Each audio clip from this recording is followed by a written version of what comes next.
Hi everybody, it's my day off, and on my day off I like to do a little cooking at home. So today I've decided I'm going to make some pappardelle with beef ragu. Now I already made the pappardelle in advance, some nice fresh pasta. Pappardelle is basically a wide ribbon pasta. If fettuccine is about that wide, these are about that wide, about twice as wide as fettuccine. Now when you have a noodle that's that wide, you typically want to use a big heavy meat sauce to go with that. So that's exactly what we're going to prepare today. So we have kind of a beef, pork, and mushroom ragu that we'll be cooking. So what we have over here is a bunch of the ingredients. So we've got a really nice steak. Now this is a strip steak. It's a pretty tender cut. You can use tougher cuts as well. This being tender means it doesn't need as long to cook, and this is going to shred into smaller pieces when we cook it. I've got some pork that I prepared earlier in the week. I made a pork dish, so we've got a little leftover shredded pork which we're going to add to this dish. And then we have a whole bunch of different chopped vegetables, some onions, garlic, carrots, mushrooms, scallions, tomatoes, some chopped parsley. We're going to be adding, for some additional flavor, some bay leaves. We're going to be braising all of this in a red wine sauce with some, we have a Tempranillo red wine. Any kind of medium to full body red wine would be good, and some beef stock. Alright, so the first thing we're going to be doing with all this is we're going to be seasoning our meat. So anytime we're going to be braising a dish or braising meat, you always want to season it first. That should be the first thing you do. But you also want to make sure your pan is nice and hot. So let's turn on our pan. We're going to put that on medium to high heat. That way we get a really nice sear on our meat. Okay, so we're just going to get a nice coating of salt and pepper.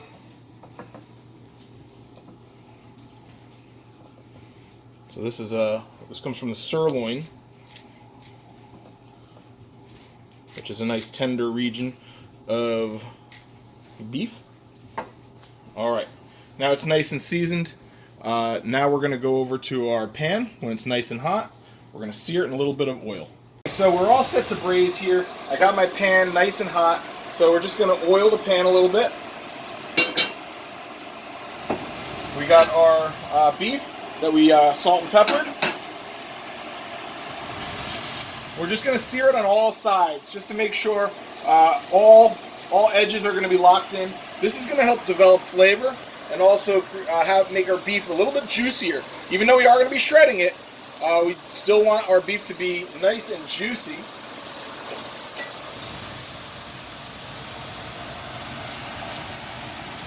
So we're going to sear usually about a minute on all sides. Should get us home.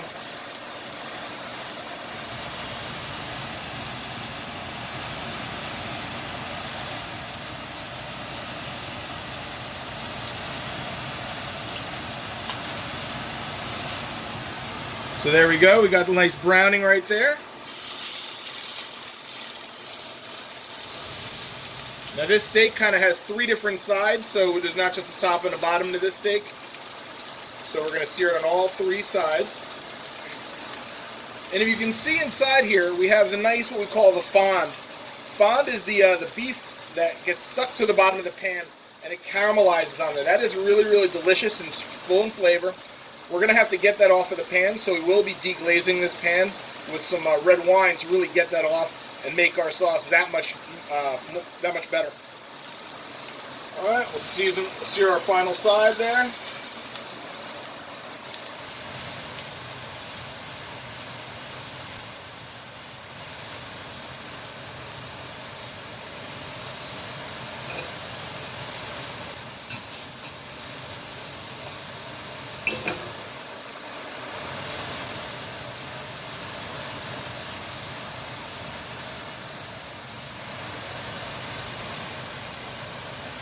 Alright, we do have a little bit of an edge here, so I'm going to go sear that as well. So I just want the entire steak to have a nice sear on it.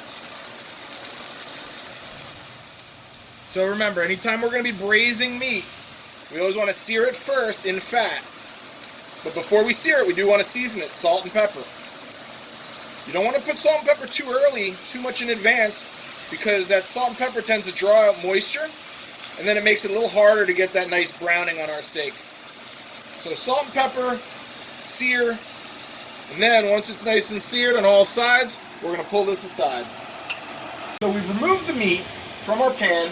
Now we just got our meat. We still have a little bit of oil in here, so that's good. We're now going to add our onions and our garlic to this first.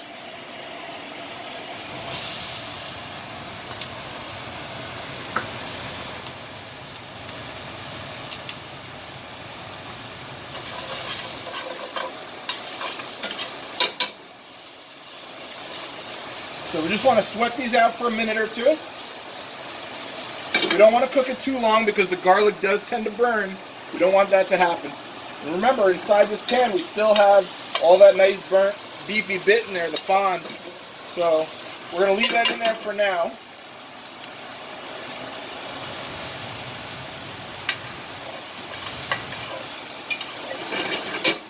Okay. The next vegetables we're going to be adding, we're going to be adding some carrots and some mushrooms. If you want to add some celery too, I highly recommend it. However, times are tough right now and the store is out of celery. It's a crazy world we live in right now. So we're going to go without it, but we do have some carrots and mushrooms to add to this. Okay, so we've sweated these out a little bit. They're now ready to add. So mushrooms in. Oh, I had a little accident there. And carrots. Alright, now this probably needs a little bit more oil, so let's just top that off.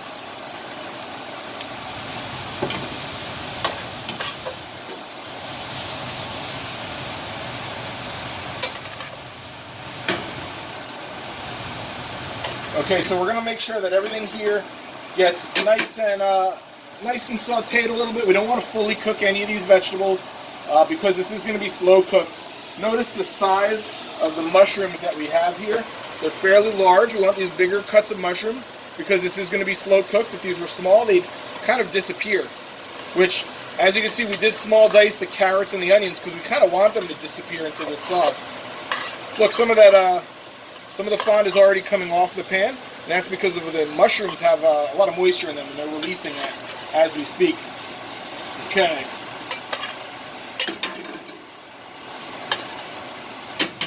Now we are going to deglaze with some red wine here. So this is our Tempranillo.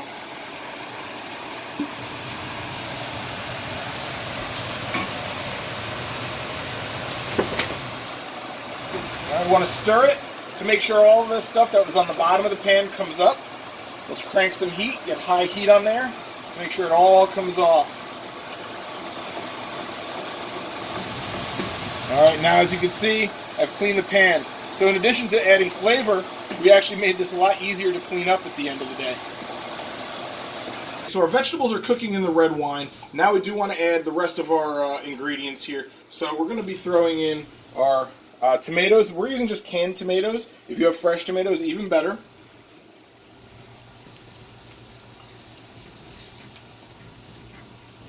It's important to add the tomatoes after we add the liquid because there is a lot of liquid in those tomatoes, so it would ruin the saute and the browning of the veggies. Also got some green onion here, some scallions, so we'll throw that in here. And we'll top this off with some beef stock. Alright, now we have all this good ingredients in here. Now we come back to our steak. And we're going to put our steak in here. Alright, so when you braise something, you want it kind of partially covered in the liquid. You don't need, it doesn't need to be fully submerged in the liquid. If a little bit of it's showing, that's okay. We're just going to have to make sure we rotate it every so often to make sure it gets a lot of love on the top and on the bottom. So this is getting ready now for the slow cook. I'll throw a little some bay leaves in here as well. So a couple bay leaves add a lot of aromatic flavor to our dishes. So I like to always add 2. I don't just put 1 in. I'll put 2 in there. All right. So this is now ready to go. We're going to watch over this over the next couple of hours to cook. So all of this is going to slow cook for about 2 hours. Really break down the meat, and we can kind of just keep an eye on it. That's all you really got to do, keep an eye on it. If the level ever starts going down of your liquid, just add a little more stock in there, or add a little bit more red wine, and just let that keep going. Eventually the liquid is going to become the sauce for the dish, so we do want to reduce it till there's very little bit left anyway, so that's nice and thick and rich and full of flavor, but we need enough in there to be able to braise the meat itself. Alright, so we will see this dish in a couple of hours. Alright, so we've been cooking now for about 2 hours, and I think our beef is about ready to go, so let's take a look here. Now, things that you might notice here is, first we have a nice low simmer here. We don't want to use too much heat. If we end up boiling this, it can make the meat very, very tough, so we always want to keep kind of a low heat. If you notice, the line here indicates exactly how much liquid has evaporated out of this. I have added liquid 2 different times throughout, so I just keep on adding a little bit more stock, a little bit more red wine as we go, which is actually making it richer and more flavorful every time I do that.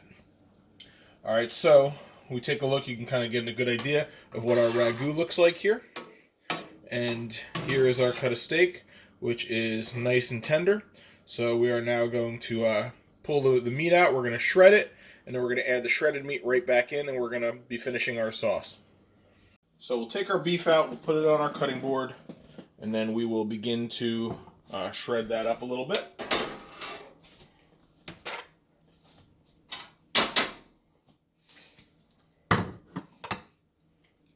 So just pull it apart.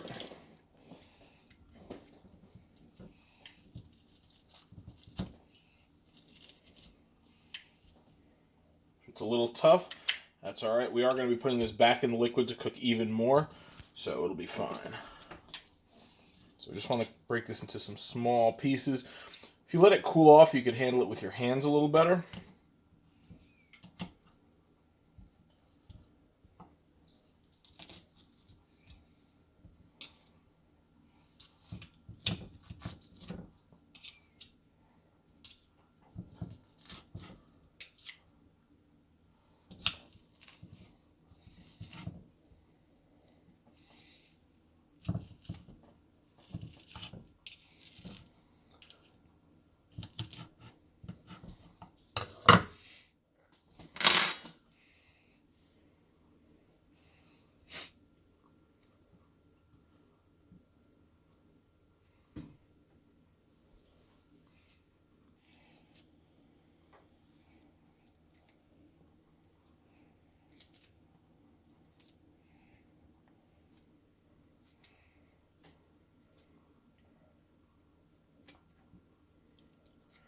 Then we're going to add this back to our sauce. We're going to let it simmer for about another half hour or so, and that will make all these small pieces really, really tender.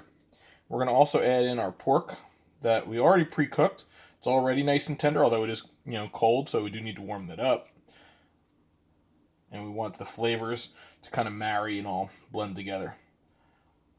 All right, so our meat, we're just going to add right back into our sauce. We've got our pork.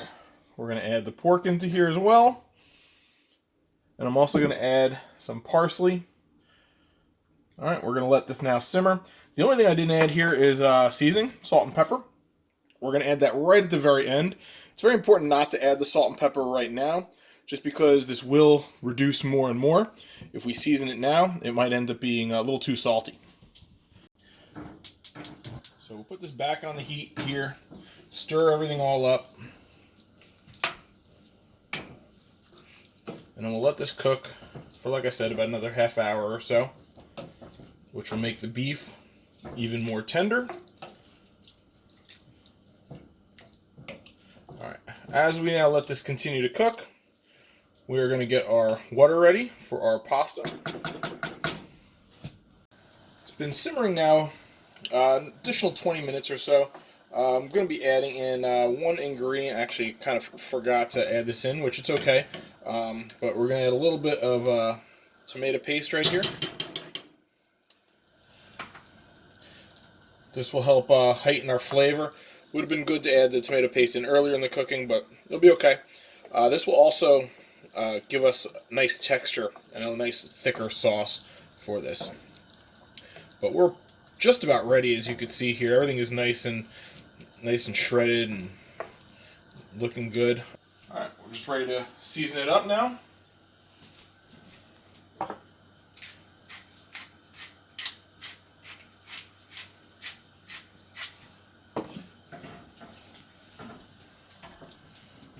Let that tomato paste start to really thicken up, and basically this is about ready. Let's give this a little taste. That way we can always adjust the seasoning.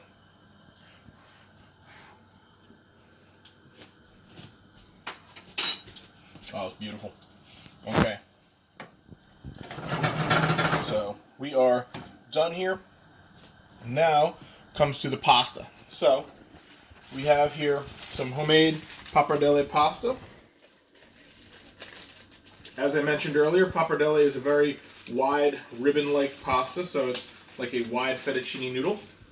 So now this is a fresh pasta, so really doesn't take too long to cook. We're going to put it in boiling water. It may take 2 or 3 minutes, and then it'll be ready to serve. Our water has come to a rolling boil. Make sure you always salt the water first. You don't really need to add oil or anything like that, just salted water. And we're ready to put our pappardelle noodles right in the water. Make sure we give them a little toss when they're in the water, just so they don't stick together, and that way they cook nice and evenly.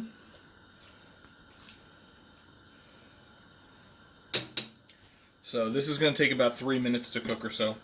Okay, so we're going to add a little butter to our pan here while our pasta is cooking.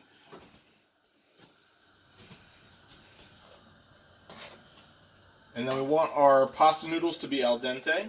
Al dente means firm to the bite. We don't want it to be too overcooked where it becomes very soft and mushy, but at the same time we don't want it to be undercooked where it is, undercooked. So we want a nice happy medium. Now pappardelle noodles are a little bit bigger, so they take a little longer than most other noodles. As you can see here, these are big, broader noodles. They look like they're almost done though. Now typically it's best to just taste a noodle to see if it's done or not. However, because these noodles are so big and take a big part of the whole thing, there's not a lot of noodles. Each portion of pasta literally has 10 noodles in it. I don't want to eat one and then all of a sudden be down 10% of my entire food. So I have to just be a good judge of when these noodles are fully done. Alright. So they look about ready. We got our melted butter.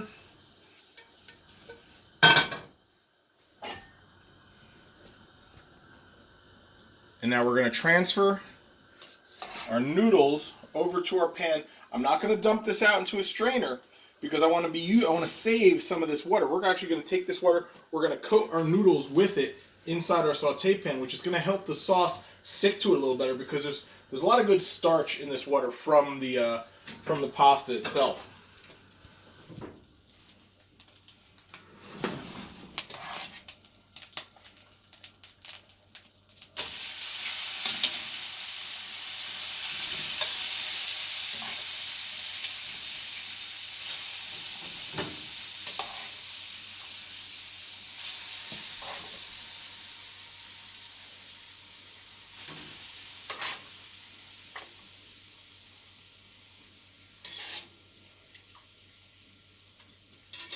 I think I got them all. All right.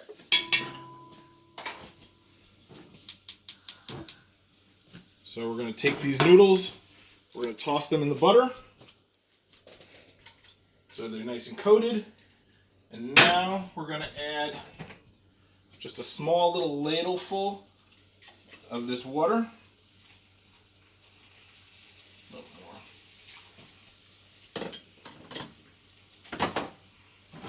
Alright, now we're just going to let this kind of thicken. I want that water to reduce until there's really no water left here. That's going to prepare these noodles for the sauce to adhere to it better. That way we don't end up with some noodles that just are lacking sauce on it. Just take out these bay leaves. We don't need those anymore.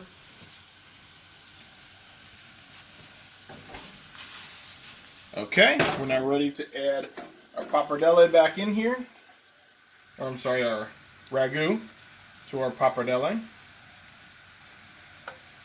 I'll just throw it all in there. Might be a little extra. Alright, we'll give this a little toss, being very careful, of course.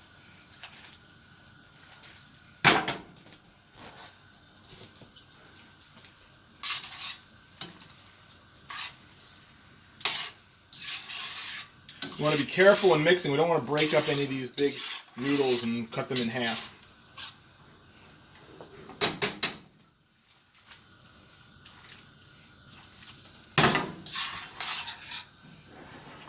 While this is finishing together, we're going to be adding a little bit of some grated cheese.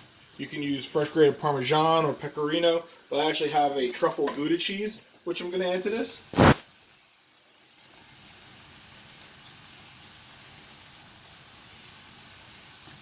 So we're going to add some here, and then I'm also going to top some on the final dish.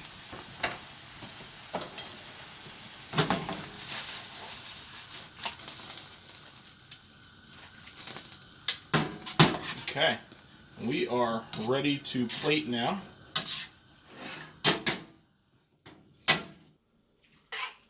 So we'll plate this pasta. Get a little elevation and height there.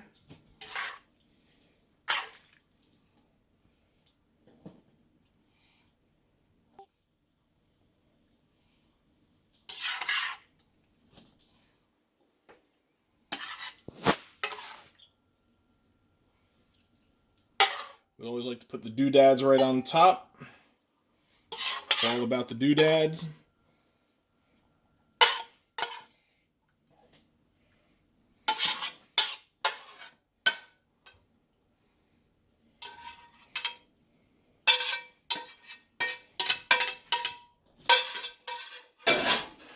Finally, we're going to top this with, first I got some Parmesan cheese.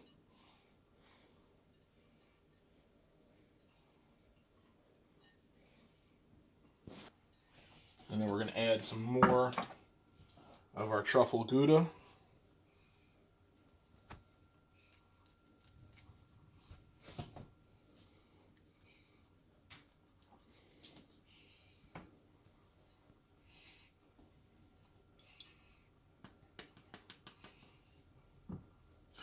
Okay, and we have our beef and pork ragu pappardelle.